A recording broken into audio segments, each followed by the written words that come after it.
The second export customer for the Harrier bought the old AV8A model of the first generation Harriers. They called it the AV8S, S for Spain, and named it the Matador. They were delivered from 1976 onwards. The EAV8B, part of the Harrier 2 family, like the AV8B for the Americans, or the Harrier GR5 and GR7 for the RIAT, arrived in the late 1980s, and this, the EAV8B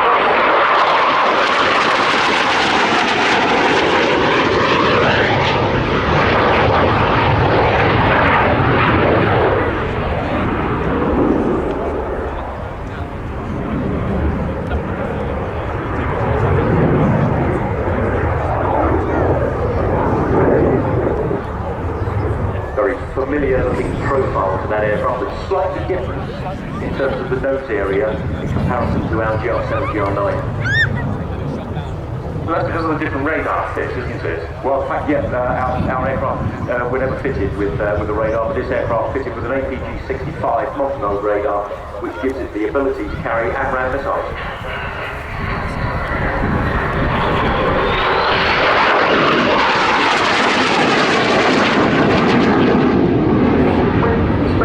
First got the Harrier, it flew them from the aircraft carrier Dead Arlo, and later the newly commissioned with the Asturias. They don't have either of those carriers now, and since 2013, Spain has flown the AV-8B models from the landing helicopter dog ship Juan Carlos I, but this still gives them an extensive expeditionary capability, even with a relatively small fleet at their disposal.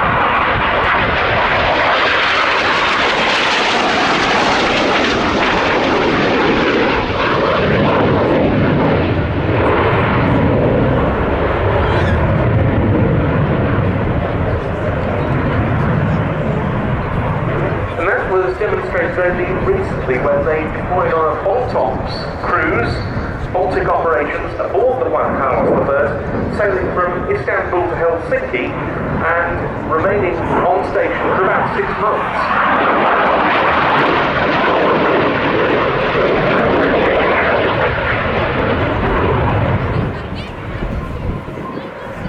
But we're about in this display to start seeing the Harrier's essential capability come into its own, namely the thrust vectoring, which affords the V-STOL, vertical and short takeoff and landing capability demonstrator, which first flew in 1960 with a close-coupled, so-called four-poster layout of rotating nozzles from what was then the Bristol, later the Rolls-Royce Pegasus engine, and that's still the same concept on these later Harriers like this one.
capabilities provide Spanish Navy forces with the ability to attack certain targets from the air. They can also perform close air support and other air-to-ground tasks.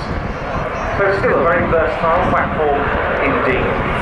Now coming round head on to us to come into the hopper finer demonstration than this. It's about to get very noisy.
Positioning downwind for a slow landing, but has been told to roll to the end of the runway.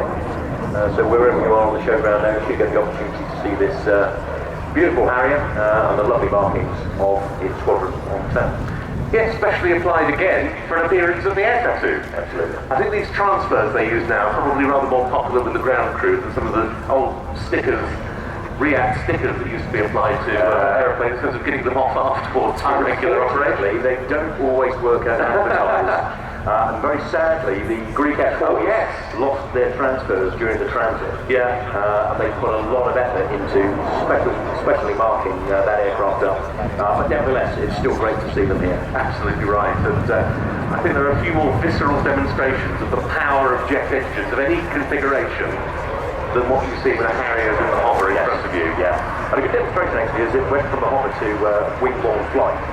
You could see whether the angle of the smoke coming out initially was straight down, but ultimately ended up in roughly a 45-degree position for a mix of wing-borne and jet-borne flight. Still such a special aeroplane, no matter how many times you see it, after all these years, and the attraction almost increased now it's so rare. Yes. And it's just the fantastic thing about the Royal International Air Tattoo. We touch and we showcasing the aircraft's operational abilities in an all-new 2024 role demonstration.